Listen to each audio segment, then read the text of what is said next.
Hi, and welcome to the AM1 podcast. I am your host, Alex West, and today I'm joined by Ben Gordon of the 94 Feet Report to talk about what is going on with the 4-6 Cleveland Cavaliers. We had some technical difficulties towards the end, so there is a bit of an abrupt ending, but hang on to it, listen to all the content. I think it's pretty good, and you'll enjoy it. So, Brent, take us away.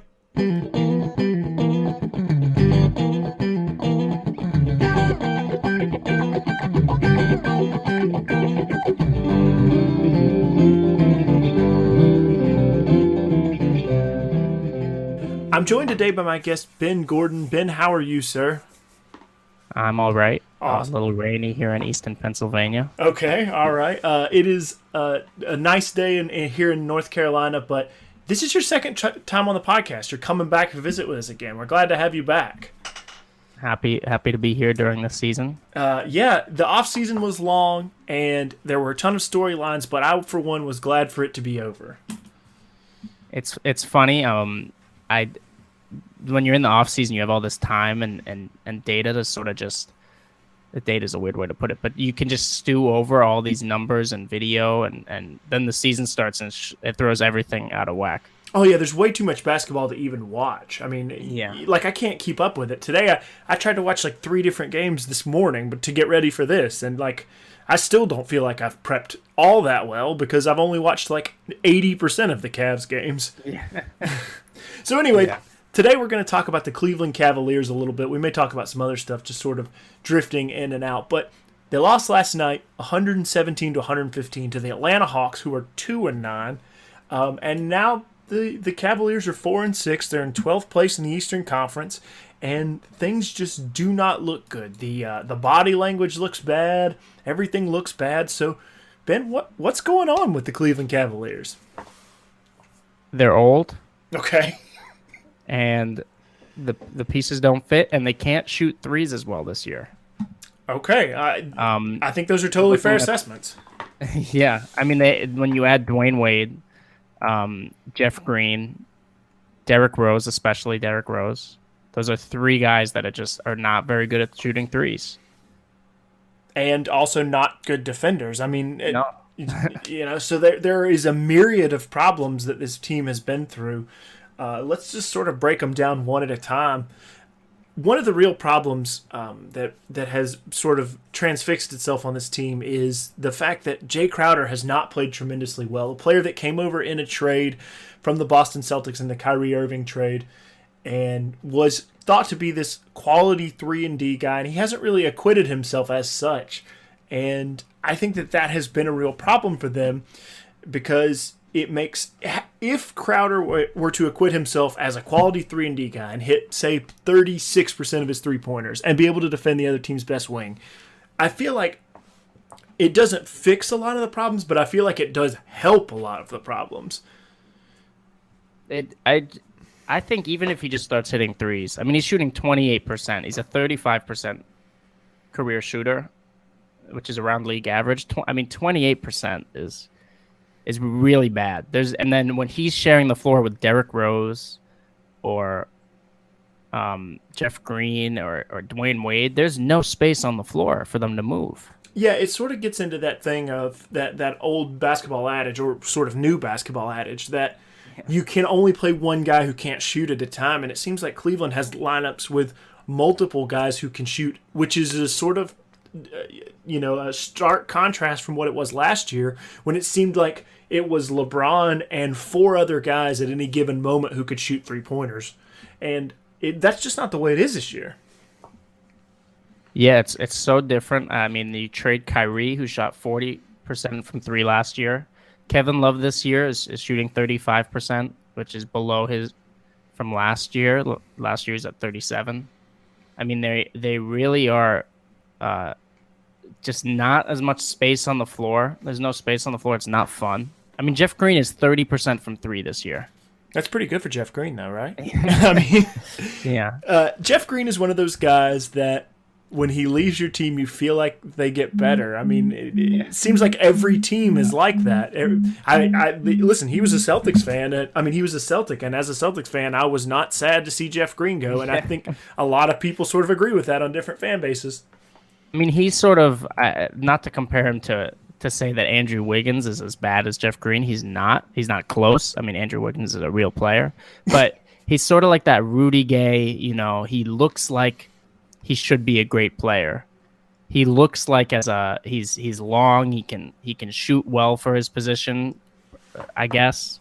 You know, but he when it comes together, it's not there. Well, that's the thing. Like you put it so well that the package of Jeff Green, the length, the shooting ability, the playmaking, the ability to attack the rim, is also enticing for the modern NBA. Like, he's sort of built as a prototypical modern day NBA 4, as a guy who can stretch the floor. He can give you a little rim protection. He can do a lot of things sort of as a bandage of whatever you need Jeff Green to do. And yet he does none of them particularly well. And so I think teams time and time again fall into that trap of like, okay, we're going to be the ones to fix Jeff Green. Yeah, it's like, well, we need a 3-and-D wing. There's no one else on the market. Jeff Green, he looks like that. Yeah. I mean, I compared him to Wiggins. Wiggins is he's a much better scorer, but he's that type of guy, you know, Rudy Gay. When the Raptors traded Rudy Gay, all of a sudden they've been on this 3-year run of making it to the home court in the playoffs. Yep. By getting rid of that type of guy. And it just goes back to, as we discussed a moment ago, it just goes back to over and over how they can't space the floor. And Jeff Green sort of, is part of that. Jae Crowder is a part of that.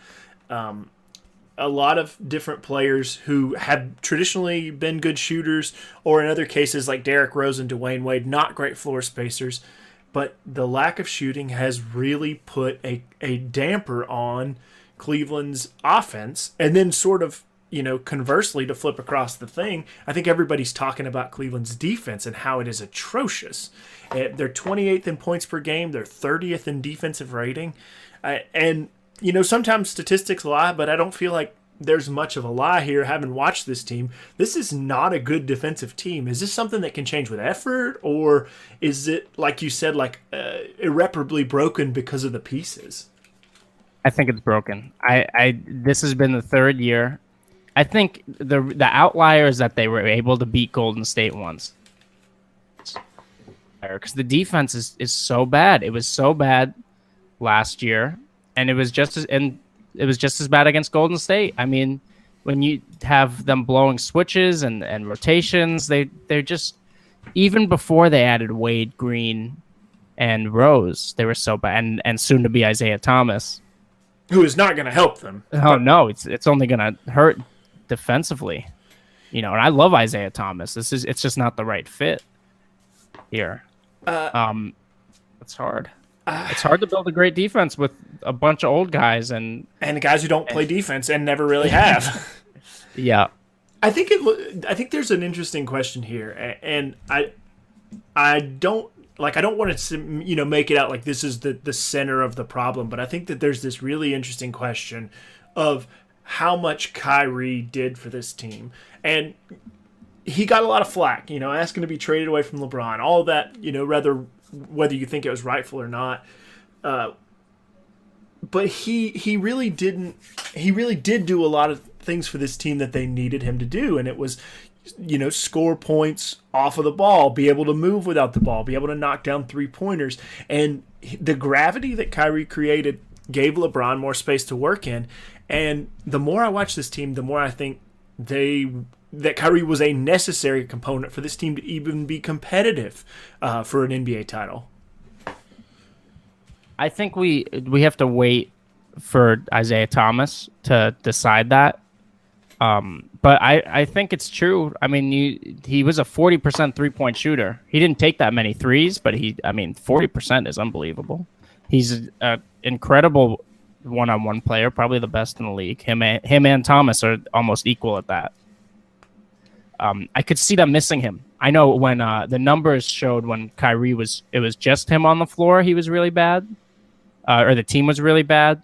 When LeBron sat and Kyrie played, they were 4-16, I think, through the whole Cavs career. But it is really helpful for LeBron to have a sidekick that can shoot. Right now, he has neither. I mean, Love has been really bad this year. and shooting pretty bad. And Wade, and I mean, it's a joke. Wade is so old. I sort of take a little bit of issue. I mean, the numbers exist, and you're totally right. 4-16 without LeBron, that's a real number.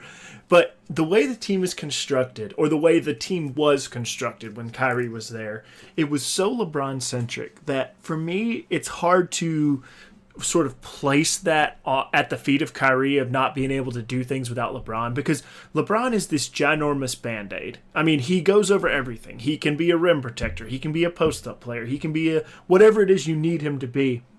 And I think when you build a team around LeBron and then you take LeBron off of it, what you have is such a huge gaping hole that it's really hard for any team, regardless of whether Kyrie Irving's on it or whoever is on it, to sort of fill a void that the best player in the league has left, just for a couple of games.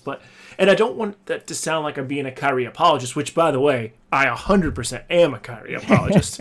But yeah, as you should be. Yeah, like 8-2 Celtics hot start, biggest Kyrie apologist going. But what I mean to say is it's very difficult, I think, to assess a team built around LeBron without LeBron because of all the things that he can do. Yeah, it's fair, and it's a very, very flawed Celtics team for the Celtics. A very flawed Cavaliers team for the entire LeBron tenure. And really the entire Kyrie tenure is a very flawed Cavs team. I mean, they've never been a good defense. They've always been sort of give LeBron the ball away or give Kyrie the ball. They've always underutilized Kevin Love. I think we're going to look back on that 3-1 comeback against the Warriors and just like in shock because Love missed one of those games. So it was really LeBron and Kyrie who willed them to this championship because I don't understand how else they would be able to beat them. I really don't. If you look how bad their defense is. Yeah, and has been, and was then, and always it has been. I think you make such a great point that maybe I hadn't considered before. But the entire time that LeBron has been back in Cleveland, it has been one sort of quick fix after another. They trade future assets to get J.R. Smith, or to get Iman Shumpert, or to get Kevin Love. Everything is to win right now. And I think these moves just sort of start to add up in the long run. And then you end up with a team that has a 250-year-old Dwayne Wade and a 250-year-old knees of Derrick Rose. And I think that this is sort of the culmination of a lot of bad front office stuff. And I don't know, if it's fixable, and I don't know that LeBron's going to stick around to even find out if it's fixable. But it is a very bizarre situation for a team that has been so successful to have been so poorly managed behind the scenes, I think. It is, and people give David Griffin a lot of credit that I don't know if he necessarily deserves. And he admitted it. He did not build the right team to beat Golden State. And there was a second, when Kyrie and Love were hurt, that first finals, where it sort of made sense the template was there, this real tough defensive team. I mean, the Mozgov-Thompson would never work in this NBA. No. But just like Thompson, LeBron, and just a bunch of 3-and-D guys, that's sort of all you need. It's sort of last year tested out over the span of a full season with Westbrook and Harden. Of course, they were burnt out by the time the playoffs came. But sort of you sort of only need that one ball handler if they are so spectacular, as a LeBron would be. Yeah. But then the way it was set up with having Kyrie and Love, they just could never do that. And the defense with those guys is just always going to be bad. Love is not a bad defender, but he's a really bad pick and roll defender, and so was Kyrie. So it's just a horrible match. You can hide Love, he's a great rebounder, which is underrated, but he's so bad pick and roll that you can't really have a second guy like that on the floor, or else it collapses. Yeah, it's hard for him to chase around the perimeter, and I think one of the other big problems with Kevin Love is that he's not a rim protector. And when I say that, I mean there's only 4 guys in the league who are good rim protectors. There's Gobert, there's DeAndre Jordan, there's just a handful of guys who fit that criteria. Porzingis. But I think that's a huge problem for them in that when you have a lineup, like you said, with LeBron and Tristan Thompson's a pretty good rim defender. I mean, he's a little above league average, which is good. good enough, but like Love does not challenge shots. He's not particularly athletic. He doesn't alter shots, which doesn't go down in the stat column, but it definitely is reflected in their defense. And I think that's one of the big issues is that Love, when you have a lineup that is shooter, LeBron, Kevin Love, then Love ends up in the middle a lot guarding the other team's center, and he just can't protect the rim on drives. Yeah, which is really bad because he is really bad at the rim, like you said, and it doesn't work if the rest of that defense isn't complete, which it never has been. The only time it was is when Love and Kyrie weren't on it first year, and the offense was not good enough to keep it going.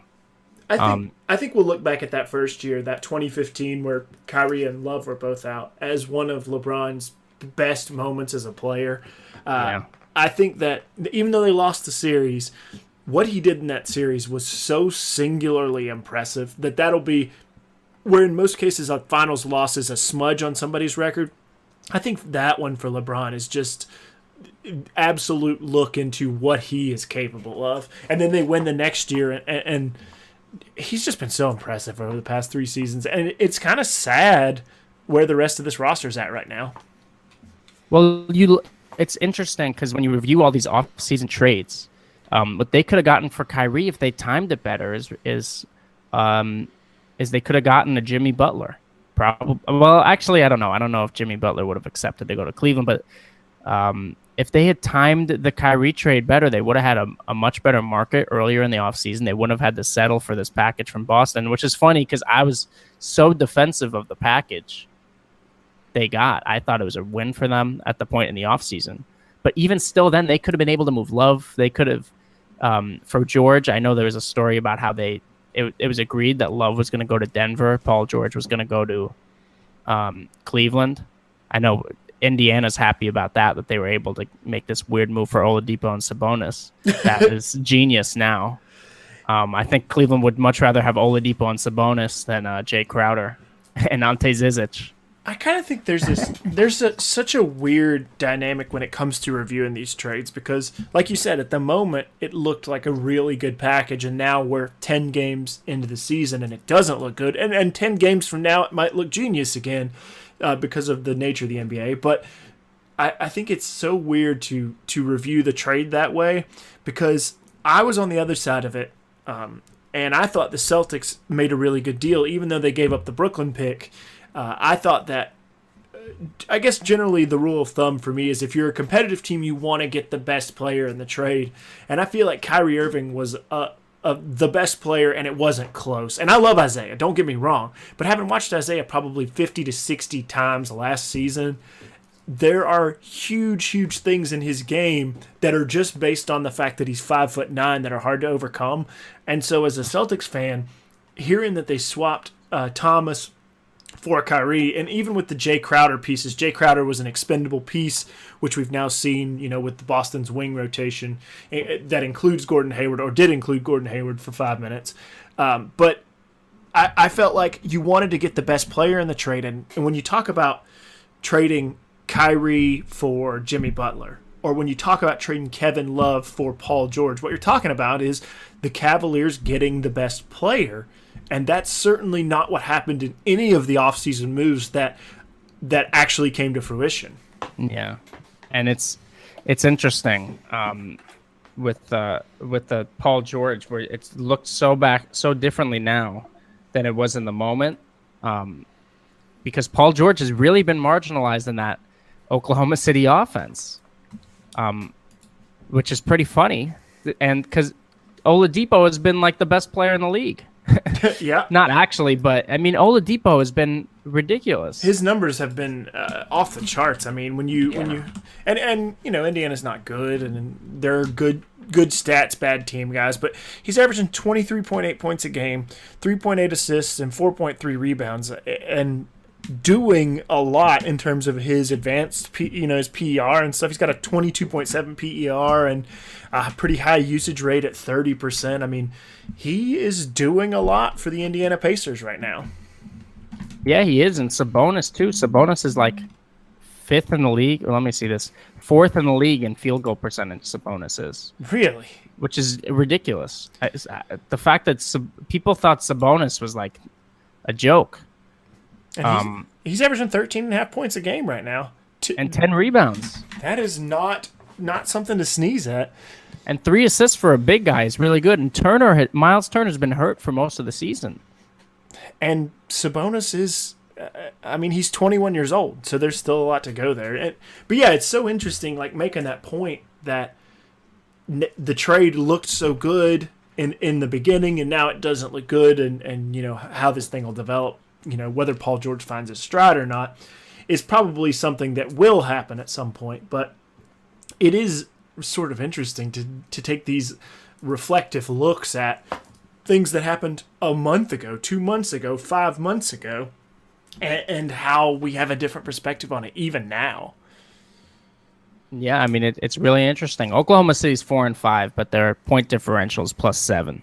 So they've lost some game. They've lost games to the Trailblazers, the Celtics, the Timberwolves twice. One of them was on that crazy Wiggins 3 at the buzzer. Yeah, they lost the 2 games that they lost to Minnesota are a combined 5 points. So yes, and the Celtics game was very close. Like Oklahoma City's going to figure it out. Like I know they're in 12th place in the West right now, but we knew that there were going to be growing pains with this team. We knew that adjusting to 3 stars who had been ball dominant stars was going to take time, and indeed that's sort of borne itself out across the season. That it's taken time. Yeah, and they have the second best defense in the league, which is sort of what I expected. It's their offense that isn't spectacular. And I thought they were going to use Roberson as the only non-shooter on the floor, and they'd have more lineups with Westbrook, Roberson, George, Mello, and then like Patterson. But they really haven't. They've been using Jeremy Grant a lot. They've been using Roberson and Adams almost strictly together, which I don't understand because that's 2 non-shooters. And Roberson's actually a great shooter in the paint, surprisingly. Yeah, I think that I'm not a huge fan of Billy Donovan. Like I'm not sure that he quite has the chops to be a high-level NBA coach.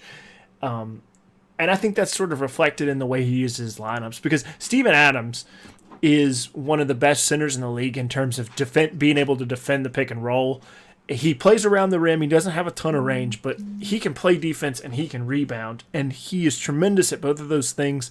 And I would think if it were me, I would probably look to find a 4th shooter to put with Steven Adams and then your 3 stars, as opposed to using Jeremy Grant or using Andre Roberson. Even though Roberson is a great defender, I think you got to be able to score some points down the stretch, and you got to figure out how to make those lineups work. And I think that's been my major gripe with Billy Donovan this season. Yeah, and he's not choosing. You have to choose one of Roberson or Adams. Yeah, I think there's great arguments for both of them, to be honest. I'm really high on Roberson's defense, and I think his offense is salvageable if you use him almost as a center, which they did a little bit last year. With him setting screens, he's a really good screen setter, and he's so quick and fast in transition that you can use him if he's the only non-shooter on the floor. I think, but they just don't have that. They don't have that 5th guy. I thought it was going to be Patterson, but they just haven't even used it. Yeah, there are a lot of teams in the league right now. I think that there are 2 or 3 big in-season trades lurking out there, because I think there are a lot of incomplete rosters. I don't think Minnesota is a complete roster. I don't think Oklahoma City is a totally finished product. I don't think Milwaukee is a totally finished product. And I think a lot of these teams need some extra help because, particularly in Milwaukee's case, take the case for Milwaukee, for instance. The East is wide open. Boston's the best team in the East, obviously still has their flaws. Detroit is the second best team in the East. Cleveland's in 12th place. Washington got blown out by Cleveland at home. There's no dominant team, and I think if you're an Eastern Conference team like Milwaukee, you're looking to swing a big deal to get Giannis some help. And I think, for teams like Oklahoma City and Minnesota, there are deals that are going to happen to make them more competitive than what they are right now. Yeah, Milwaukee's really interesting because I'm higher on a lot of their pieces than other people. I really like Chris Middleton. I think he's a really great player. And Brogdon, I think a lot of those guys are sort of the perfect. They're exactly what you think of 3-and-D. I mean, Tony Snell is the same type of guy, but it's just I mean they're 4-5. They other than Antetokounmpo, I guess Middleton's their only other ball handler. They have a lot of young guys I'd want, though. If they wanted to make a deal with, like, the Knicks, they don't want anything from the Knicks. But as a Knicks fan, I'd be very happy if they threw us one of those young guys. If there's anyone out there in the league willing to move a veteran, I just think there's just a lot of these teams need one more shooter. Oklahoma City, Minnesota, I really don't understand after the Jimmy Butler trade, why they made the moves they did this offseason. I don't get Taj Gibson and Jeff Teague at all. Like, they don't fit with what the rest of the roster does. Or Jamal Crawford. Well, yeah, Jamal Crawford. That's another good one. Like, at least Jamal Crawford can space the floor, but Teague he sort of attacks the rim and is not a tremendous shooter and doesn't. You really wanted someone who would distribute to play the point for a team with Jimmy Butler, with Andrew Wiggins, with Karl Anthony Towns, guys who do well with the ball in their hands. But instead, they went and got another guy who needed the ball in their hands in Jeff Teague. And then Taj Gibson's just a paint clogger. Jamal Crawford's a chucker. This roster does not make sense right now. No, it doesn't. Yet they're 7-3, but their point differential's bad, which is it's the first time Minnesota's actually outperformed their point differential. I think it's been 11 straight years where they've underperformed their wins by point differential, which is an insane stat. Yeah, I think they'll regress to the mean somewhat across the next couple of weeks because I think 7-3 is a little bit of overachievement for this roster. Yeah, and their defense is pretty awful. Yeah. Oh, it's like 25th. I was just writing about this earlier. It's like 25th. They're 25th in points per game and 25th in defensive rating, which is up from what it was earlier this week when they were 29th and 30th. But yeah, they're 25th in both points per game and defensive rating. Yeah, I would agree. I think they're going to regress to the mean. Sorry again about that abrupt ending. That is where we left off before the computer decided that was all for the podcast. So anyway, I hope you got something out of that and enjoyed listening to us talk about the Cavaliers. Make sure you subscribe to the podcast on iTunes, on YouTube, on SoundCloud, wherever it is you get your podcasts. Make sure to follow me on Twitter at AlexWestNBA. Follow the show at N1Analytics. And until next time, I'm your host, Alex West. Have a good night.